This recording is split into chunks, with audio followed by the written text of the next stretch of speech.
Daniel Priestley made $9 million from his first appearance on Diary of a CEO. That episode did 4 million views and he's since been invited back 8 times. However, 7 months later, Dan sat on a podcast with just 46 subscribers, 40 views, 2 likes and 1 comment. Why? Because this is the method that he used to get on Diary of a CEO in the first place, and it is called the podcast pyramid. In this video, I'm going to be showing you what the podcast pyramid is, the one rule that he used to climb it from episodes doing hundreds of views to millions of views, what that attention was worth in cash, and how you can start climbing it this week with 0 audience. Let's get into it. Daniel Priestley went on Diary of a CEO for the first time. That episode now has over 4 million views. 7 months later, on the 30th of September 2024, he went on a podcast with just 46 subscribers. That episode, like I've already said, had 40 views, 2 likes and 1 comment. And in between those two, in May 2024, he went on the Leeds Business podcast. 593 subscribers, and they ended up getting 800 and a little over 400 views. Now, this is the same man, just 7 months apart, from 4 million views down to 40 views. So why would a man who's just made $9 million and got over 4 million views on one episode even bother with the small channels anymore? Well, the podcast pyramid is something that he swears by, and this is actually proof of it working. If it wasn't for the small podcast in the beginning, he would have never have grown his way to the top. Most people just assume that those on the big podcasts like Joe Rogan, Diary of a CEO, Modern Wisdom just end up there. They don't think about all the things that they've done that have actually led them to getting to the top. Like nearly everything in the world, you have to start small before getting to the big leagues. As I'm going to explain further down the line, Dan used these small podcasts in order to elevate himself up the podcast pyramid. And just because he's made it to the top doesn't mean that he's stopped going back to the bottom. Every single podcast has different viewers, different people interested in what he's talking about. Even if a podcast only gets 40 views, one of those people could be his next opportunity to make another $1 million. If you're actually interested in how some of the biggest names in the industry actually got themselves to the top of the food chain, then click the subscribe button where I'll be breaking down some of your favorite creators and how they started and how they got to where they are today. So let's actually get into the shape of the thing that he was climbing, because once you see it for the first time, you can't unsee it. There are roughly 600,000 podcasts in the world.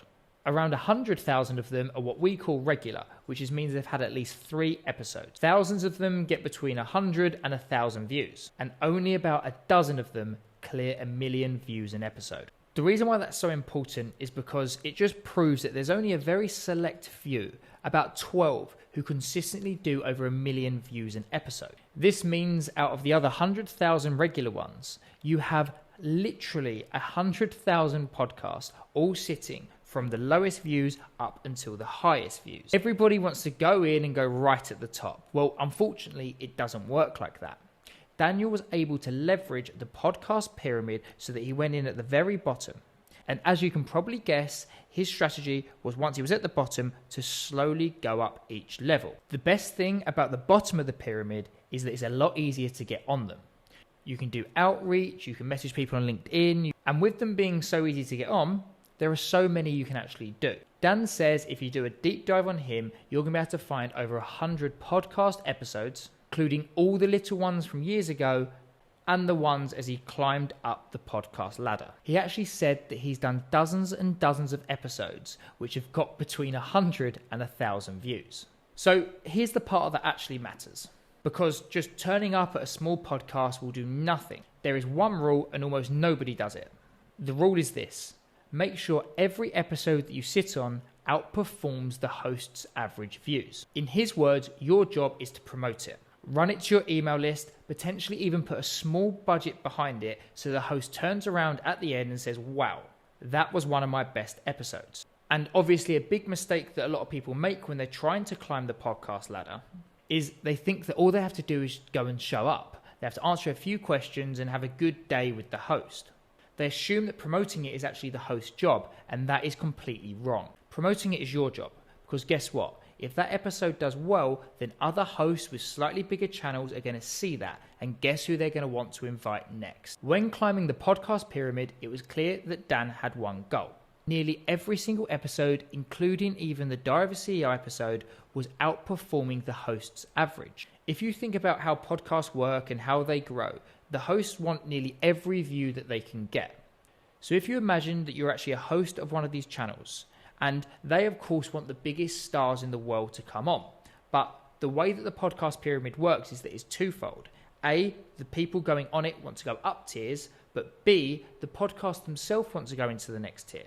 So if they can find anomalies, if they can find people who come onto these podcasts and get way more views than average, then they're going to want to invite you onto that podcast. This happens at every single stage, and we'll actually get on to when Dan got the call from Diary of a CEO.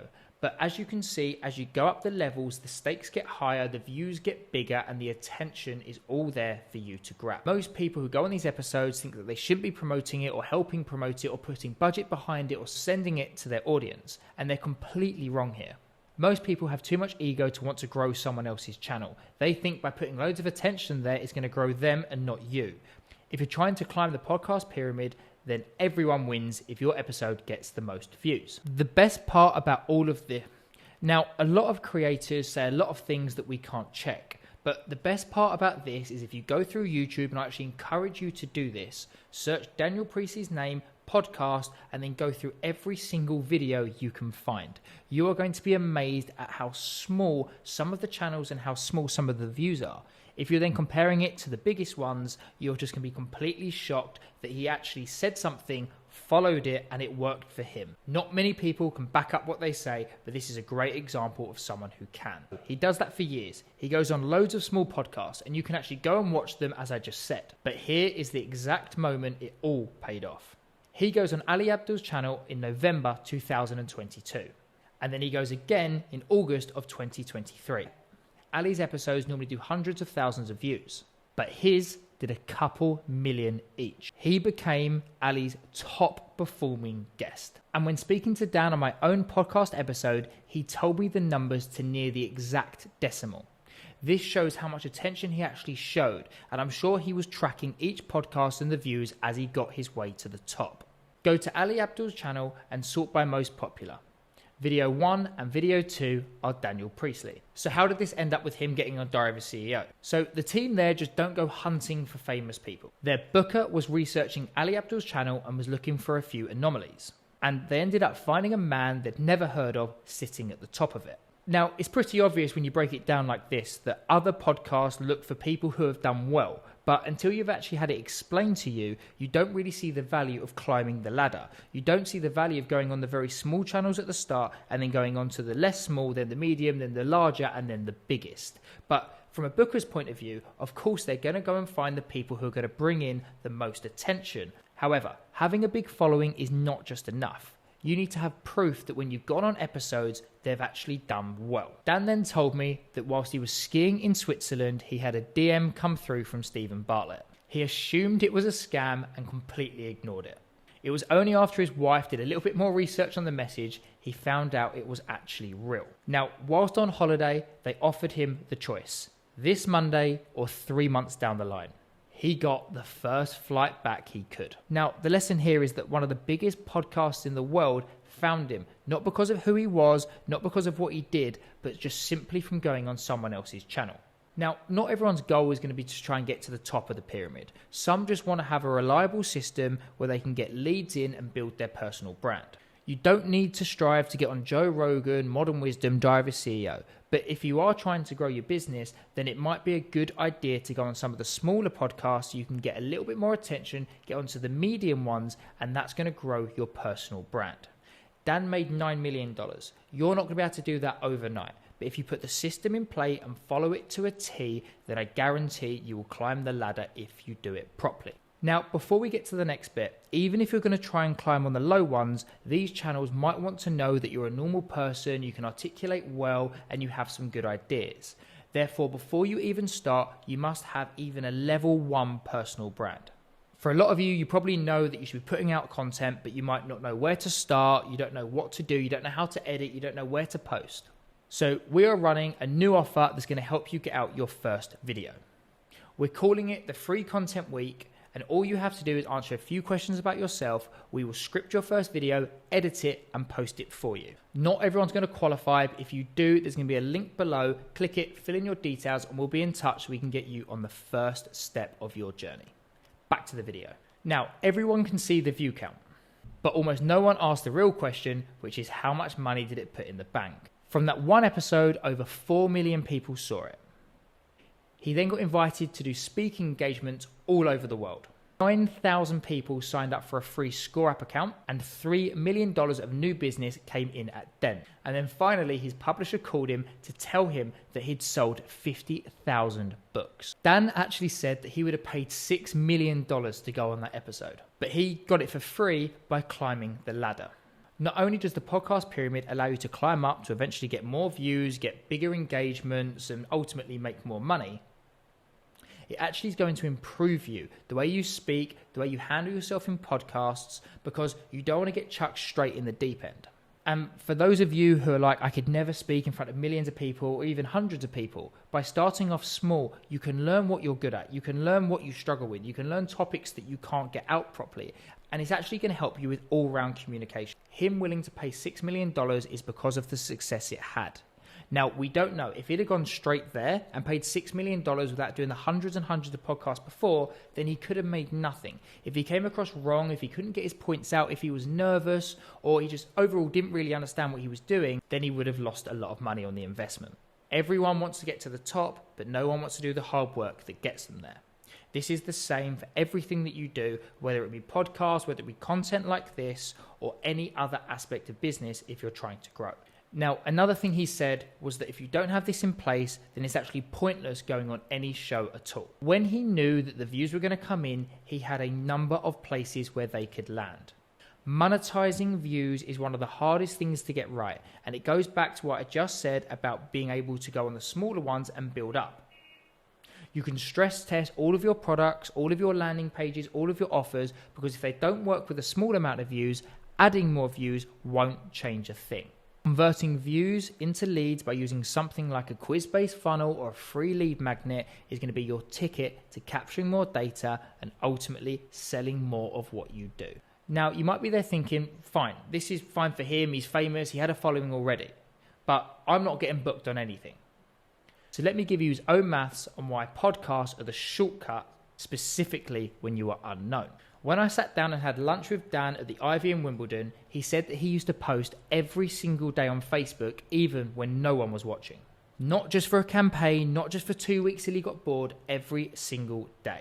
By putting himself out on Facebook, when he then reached out to potential podcasts that we're going to go through in a second, they already had a face to the name. They already liked the way he came across. They understood some of his philosophies, some of his frameworks, which just means that when they are booking people on, and remember, a lot of these podcasts don't make anything. They're not making money. So they're doing it either for education or to help their audience out or to actually grow the podcast. So with this 7-11-4 rule, by putting loads of content out there, a lot of the early podcasts that he went on was able to consume his content. So when he reached out, they bit his hand off to go on. So with that in mind, here is how I would do this if I was starting next Monday morning with zero. Zero audience, zero following, zero podcast invites. Step one, I would get a few videos out there. I would find a niche that I like talking about, something that's roughly related to the business that I do, something that I could monetize. I would then go make 3 to 5 videos that I could put on a channel so that if someone landed on it, they had a load of content to go through. This is just your base. This is what you can send to potential podcasts. They can come on and have a look and say, okay, this person either knows what they're talking about, or a normal person, or someone interesting that I'd actually like to talk to. Then after that, you'd move on to step 2, which is finding your bottom rung. I would then, with the help of AI, search and find and build a list of as many podcast channels that I could find that were in my niche and had over 3 episodes. Back in the days, it would have taken ages. Now you can do it with one simple prompt. You then want to make a table and you want to take every single podcast that you can find that has under 5,000 views and at least 3 episodes talking roughly about something in your niche. Now, remember, the biggest podcasts in the world, they cover all guests. But for most podcasts, they actually talk about things very specific. So this will be very easy for you to be able to build a list. Once you have that list, you need to find their information and find a way to apply to go on the podcast.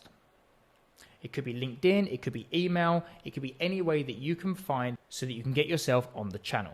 Now, if you simply send a message saying I want to come on and you haven't got a load of stuff behind you, you're still relatively early, then it's going to be really hard for them to take you on. So what I'd recommend doing is making a pitch that can go in there, which explains some of the framework, some of the other things they've done before on their channel, and why you think bringing these ideas would aid their audience. It's also really important at this stage to let them know that you plan on promoting it. You want to clip it up, get it across all your socials, send it to your email list, send it to as many people as you can. If you don't have that yet, then don't worry, but as you grow, it'll be a real aid when you're trying to actually get people to book you on. The next step is then to make sure you have somewhere where these people can go.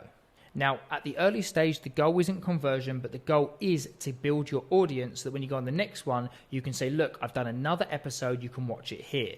You could imagine how this compounds so quickly. Something like a quiz, a scorecard, a free lead magnet, or even a very good landing page so that the audience can go somewhere, learn something about you, get something for free, and then for the next one, you're ready to go. This lead list then builds, your pitches when you go into podcasts then become a lot easier.